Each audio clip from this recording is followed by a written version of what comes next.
Wow. What's up? I just bought and financed a car through Carvana in minutes. You? The person who agonized 4 weeks over whether to paint your walls eggshell or off-white bought and financed a car in minutes? They made it easy. Transparent terms, customizable down and monthly. Didn't even have to do any paperwork. Wow. Mm-hmm. Hey, have you checked out that spreadsheet I sent you for our dinner options? Finance your car with Carvana and experience total control. Financing subject to credit approval.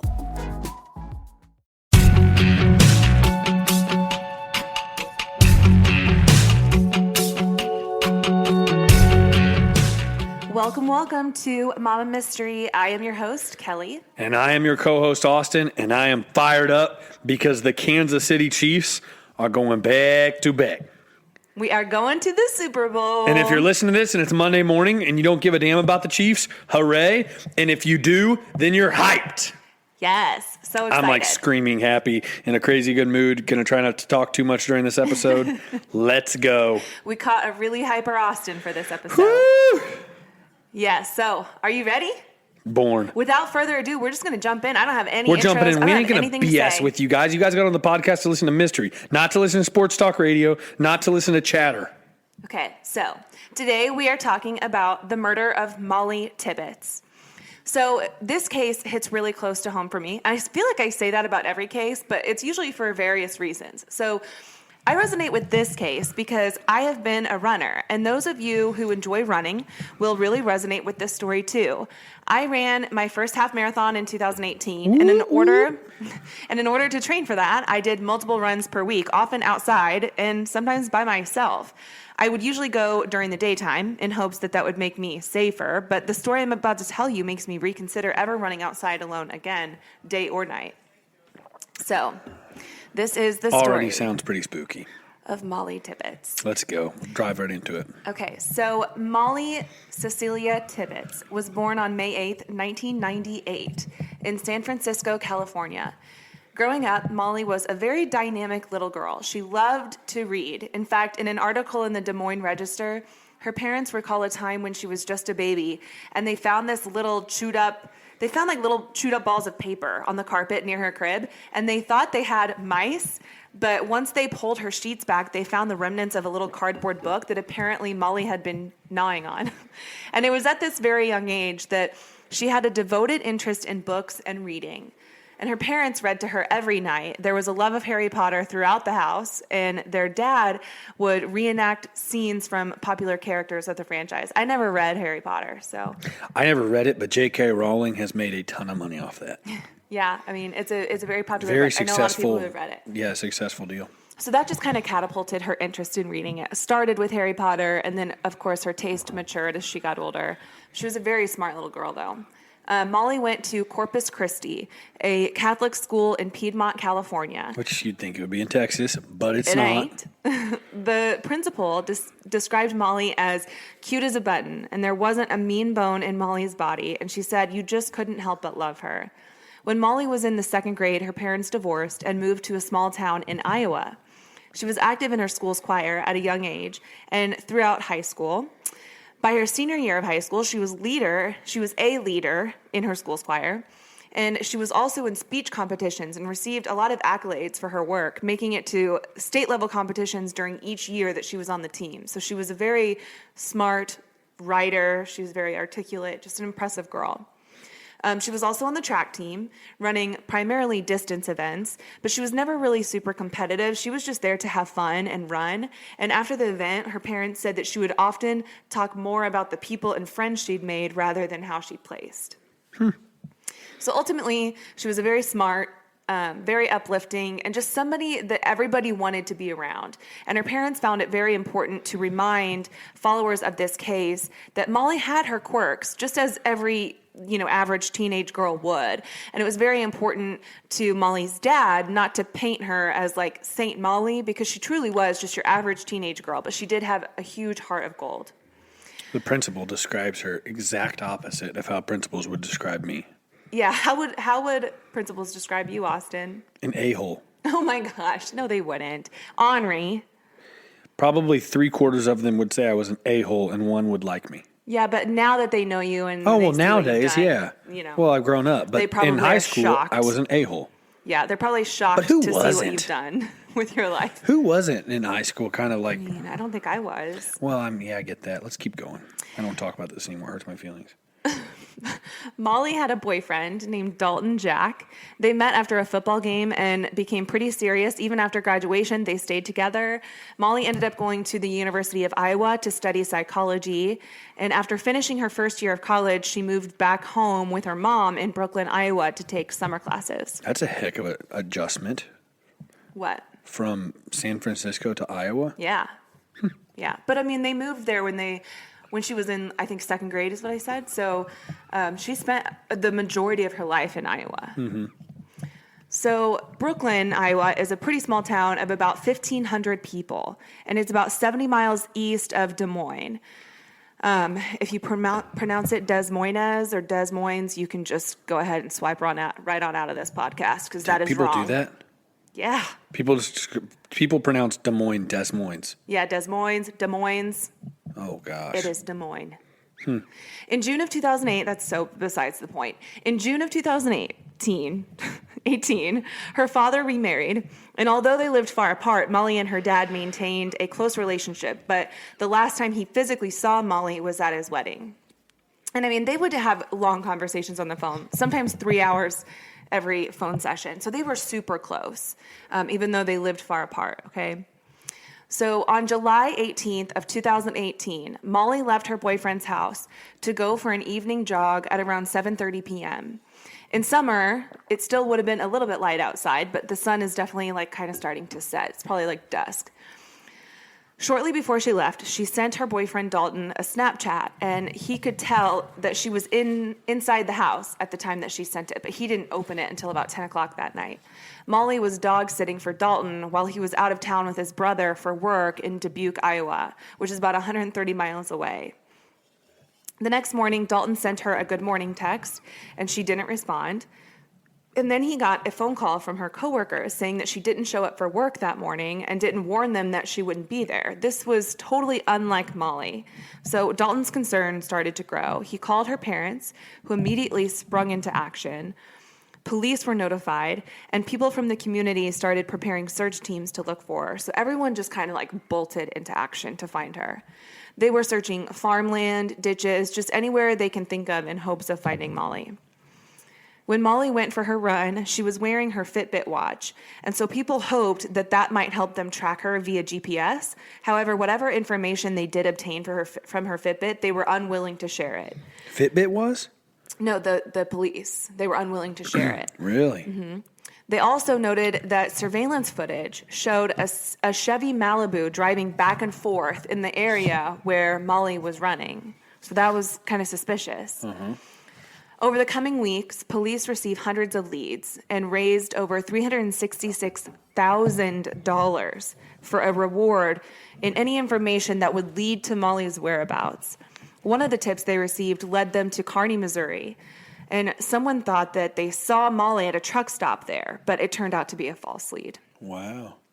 Police also searched a local man, Wayne Cheney's pig farm, and held his cell phone overnight in hopes that it might lead to some tips regarding her whereabouts.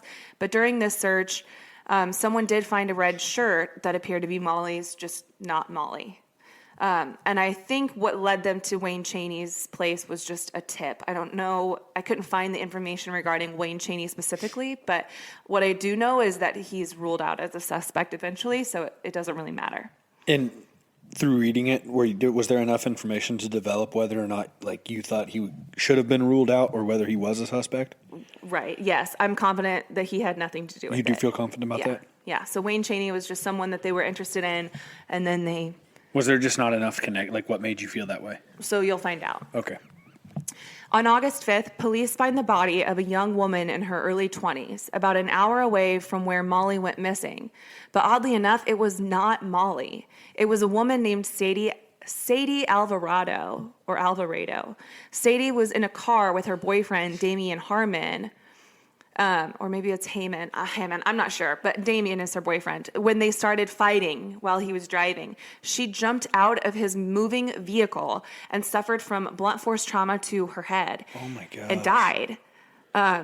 although it's unclear as to if that happened before or after she jumped out of his truck. But he said that she jumped out and he just assumed she'd be fine. She'd get up and like walk to a friend's house. So he just kept going. So he just kept going. Oh But she my. died. Yeah. But anyway, so people thought that was Mollie. I mean, just how random is it that you're like searching for this young girl In the middle of nowhere, Iowa. and and like you come across one, but it's not Mollie. It's just like, Oh, man. how odd is that? Really upsetting for the family. Yeah, for both both families, families. but yeah. Yeah. So August 15th, Mollie's parents met with Mike Pence on Air Force Two. He emphasized the federal government would do anything they could, whatever they could, and provide resources to help with the search for Mollie.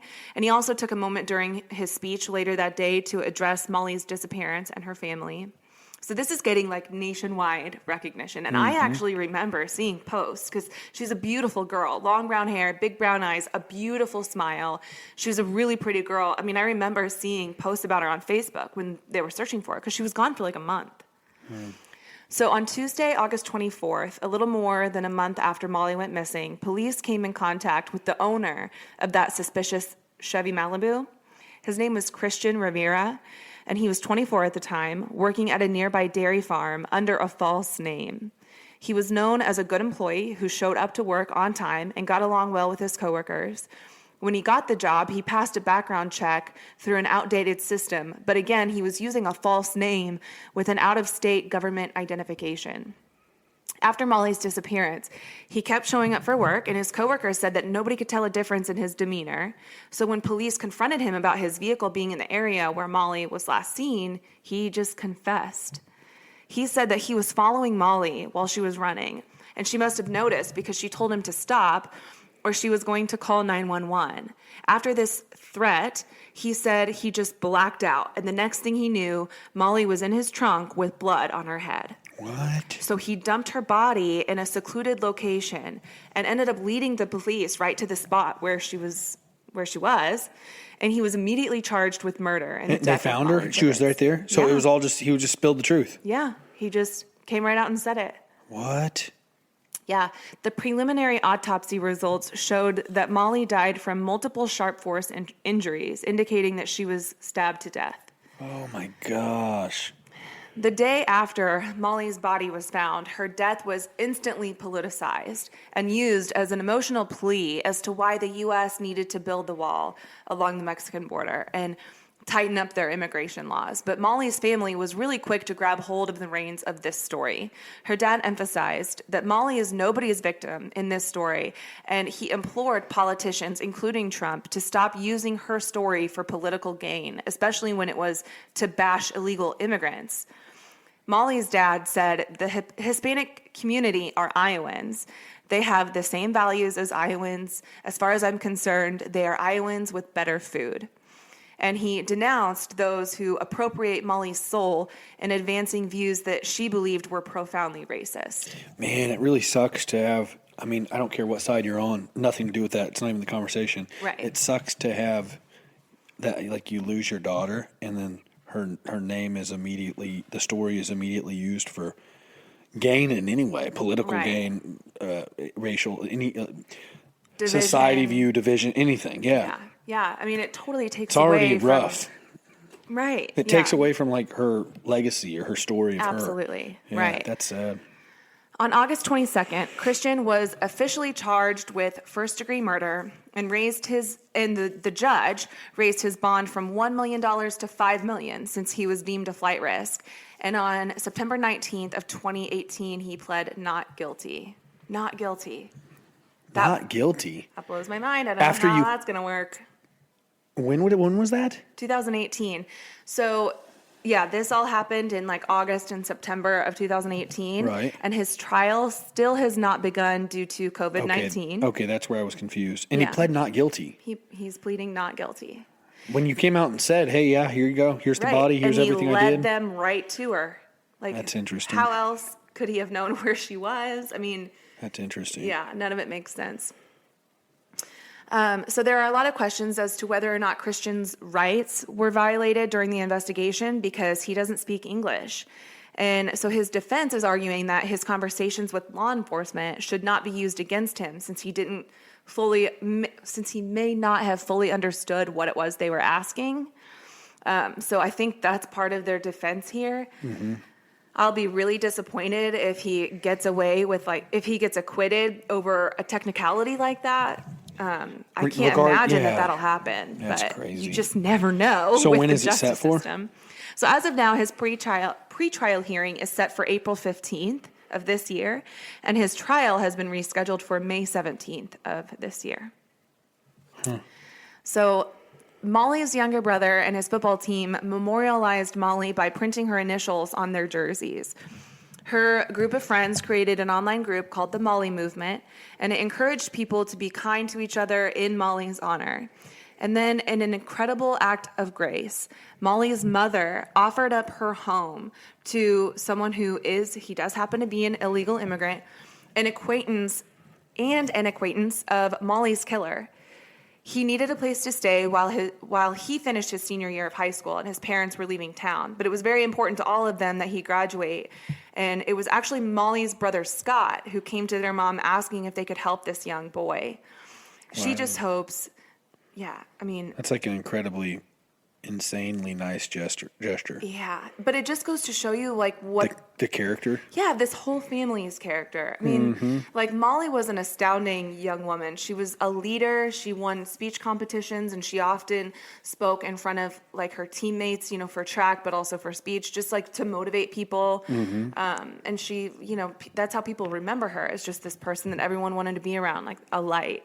It's so cliche to be like, oh, when she walked into a room, it lit up. But I think that probably really was true for Mollie. Right.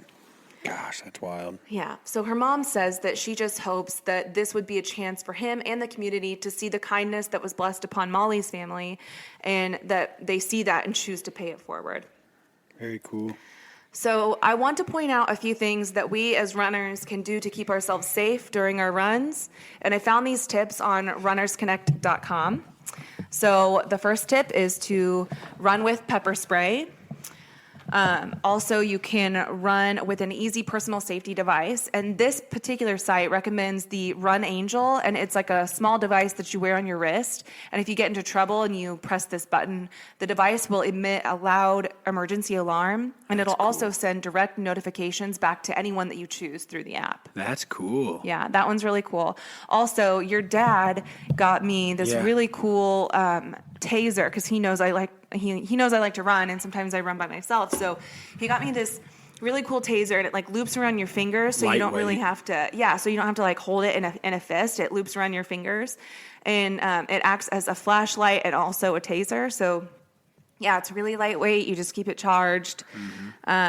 Avoid running with headphones so that you can be aware of what's going on around you. That one's really tough for me. So a lot of times, if I do have headphones on, I'll keep one of the headphones off of my ear so that I can hear what's going on.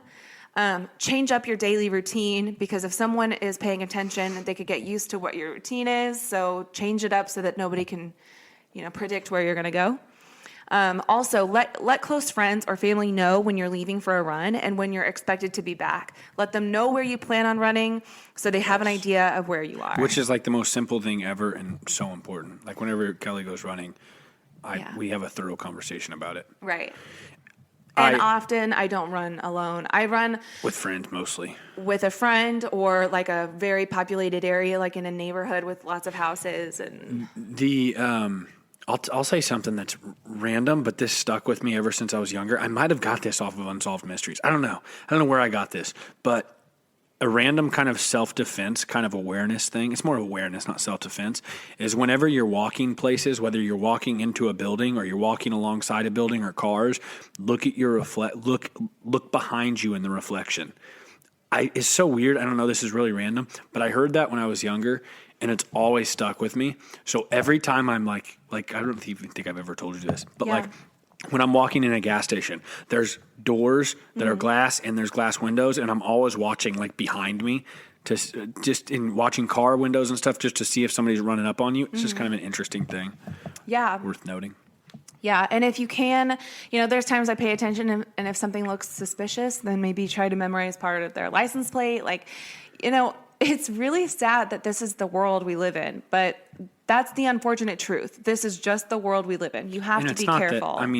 Yeah, I agree with you. It's not that it's like a horrible place. It's being aware, being careful. Right. I mean, I know Mollie went out never suspecting that, she would be abducted and attacked and killed on a run. I mean, this story is so common. There's other stories too that I've seen where girls go for a run and then they go missing. And it's terrifying. And it's especially terrifying for females. It's just so simple. It's such a simple way to...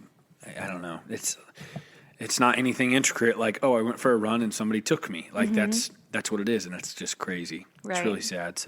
So Mollie gave a speech to other runners right before an event, shortly before she was killed, and she was encouraging everyone to embrace their talents. And she said, even if you're just a good person, that's one of the best things you can be good at. That's really cool. So that is what I wanted to end this episode with. It is a short one. We'll be back later this week with the Lululemon murders. Whoa, Murder, that's singular. crazy. Yeah. Mama, mystery.